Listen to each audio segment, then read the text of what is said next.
So ayan mga kaupaw, ang ibibigay natin kay nanay, no? Puntahan natin si nanay. Ayan.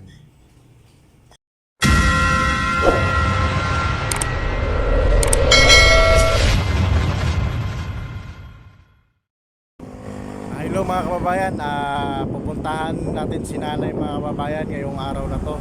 Yung vlog ko nakaraan na namamalimos sa gilid ng kalsada, ngayon puntahan natin siya sa pwesto niya at isakay natin sa motor at iuwi natin sa kanilang bahay para mabisita natin yung bahay niya at mabigyan natin siya ng kunting tulong. Ay pinili akong bigas tsaka mga dilata dito na para sa kanya ibibigay. So tara mga kaupaw at puntahan natin si nanay at bisitahin. Sobrang init ng panahon mga kaupaw, pero kailangan kong puntahan siya. So gabayan niyo ako mga kaupaw, ama, at sana panoorin niyo yung vlog ni kaupaw. So puntahan. Tara. Mga kaupaw, si nanay yung na-vlog ko nakaraan, masama yung pakiramdam. Tara, uwi tayo ta. Ha?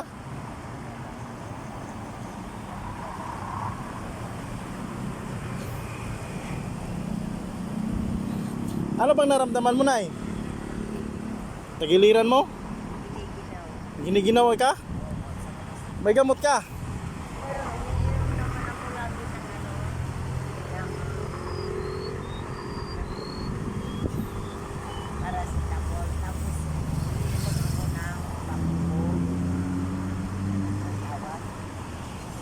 Yung Solmiox. Oh. Kumain ka na?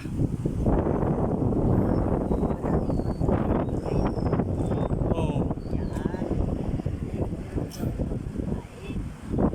Hindi ka makakain?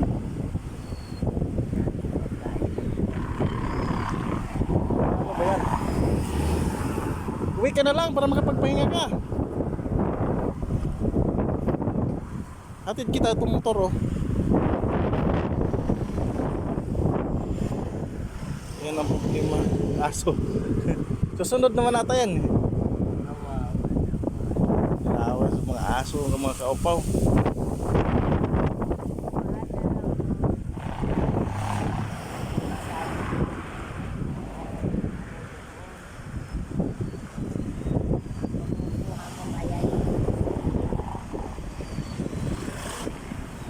Anong gawin?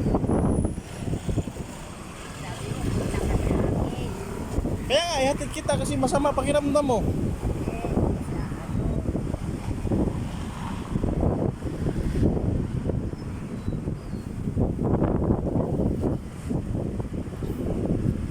Kaya ang aso mo, paano yan?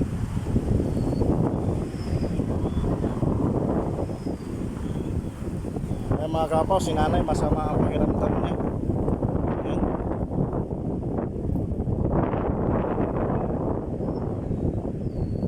Nagtakalit ka ba?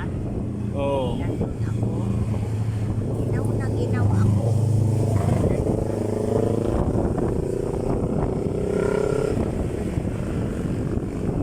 Meron naman ako ng gamot.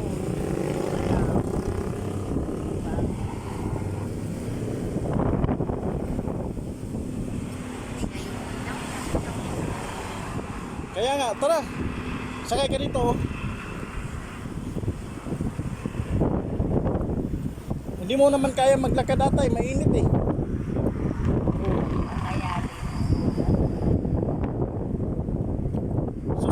Susunod ba yan si ano mo, aso mo, padandahanan tayo?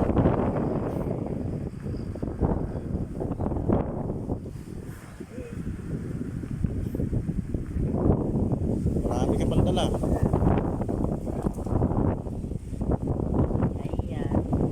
Kaya nga. Mga kapaw, kawawa talaga si nanay mga kapaw, kailangan niya ng tulong.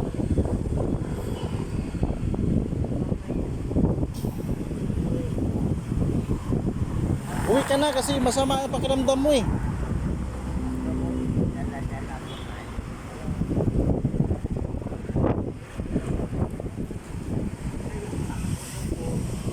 Oh.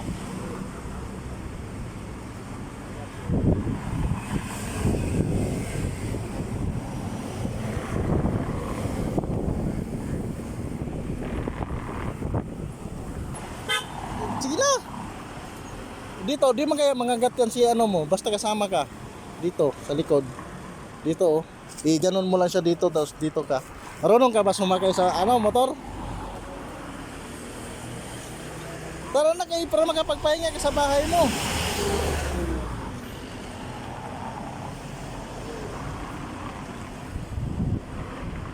Tara. Mga kapaw, ihatid ko muna si nanay no, isakay ko dito sa motor. Yan. Yan mga kapaw, ihatid ko muna si nanay no. Sakay ko sa motor.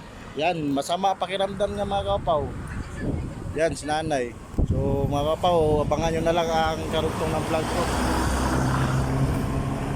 So ayan mga kababayan, at nagtagumpay nga ako na ihatid si nanay sa bahay niya. So ayan, nakarating kami ng maayos at ligtas sa bahay ni nanay. Yan na pala itsura ng bahay ni nanay mga kapaw no. Ayan, yung area na yan. Ayan, puro kasi sounds dyan mga kabayan, kaya nag voice over na lang ako no. So ayan si nanay. So yung mga kapaw, ito yung bahay ni nanay no. Ito. Yan, ito yun mga kapaw. Yan si nanay, masama ang pakiramdam niya mga kapaw. O yan. So ayan mga kaupaw, pinaupo ko si nanay at pinapahinga ko siya kasi kakarating lang namin. At ang sabi niya pala sa akin dyan ay wala pa daw siyang sinaing at wala din daw siyang ganang kumain. Sabi ko naman sa kanya ay magpahinga ka na lang dyan nay, may pagkain ka naman dyan na binigay ng ibang tao. Tapos ano nay, huwag ka munang pumunta doon sa area bukas kung saan ka nanlilimos. So ayan mga kababayan, nag voice over ako dyan kasi puro video okay. Yan yung itsura ng bahay niya mga kababayan. Yan, yung puro yero. Pumasok ako dyan sa loob mga kababayan. Ang problema, hindi nga siya makapagpahinga ng maayos. Tingnan nyo at papasokin na namin ang bahay ni nanay at tumayo na siya. So ayan mga kababayan, at lumapit na ako. Silisilipin natin no, ang bahay ni nanay. So ayan mga kababayan no, at bubuksan na ni nanay yung ano, bahay niya at sisilipin na namin. Yun na nga, tinuluyan na yung buksan ng bahay ni nanay. Sa tingin ko palang mga kababayan na hindi talaga siya makapagpahinga ng maayos. Yan, pinapapasok na niya yung aso, si Tarsier. Ayan mga kababayan, at titingnan na natin sa loob. Ayan. So yan mga kababayan, siya lang mag-isa talaga sa buhay mga kababayan. Yan yung loob ng bahay niya. Ayan. Mainit kasi puro yero. Kahit ako mga kababayan, sinilip ko yan. Pati ako, mainit talaga. Bilang matanda mga kababayan, hindi talaga siya makapagpahinga ng maayos dyan. Kaya bumalik siya sa labas. Pinabalik ko siya sa labas. Sabi ko sa labas ka lang muna mag-upo-upo nay. So yan mga kababayan, kung sino mang gustong tutulong kay nanay dito sa kanya o magbigay ng tulong, mag-message na lang po kayo sa ano, sa akin. Kung kusang loob mga kababayan, ma'am sir, kung sobra-sobra man yung ano nyo para kay nanay. Ayan si nanay, kaya nag voice over na talaga ako dyan mga kababayan, kay puro may video okay kasi yan sa kapitbahay. Yan, pinaupo ko na sa mga kababayan. At yun, yan yung mga pagkain na binili ko sa kanya. Simple lang mga kababayan, at least makakatulong yan sa kanya. Mapicturan. Hindi na. Para makita nila. Baka.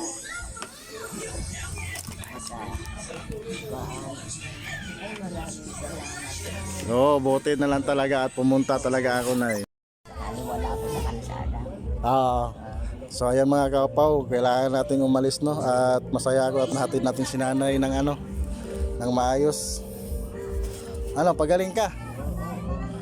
Ayaw mo, tignan mo pa po ano. No, Lunes bukas din. pa-check up ka para kung may ano ka, di mabili natin yung gamot mo kung sakasakali. Lunes bukas. Pero alam ko may libre sa barangay na gamot, may libre. Di na ako magtagal na eh. Oo, sige na. Sige na.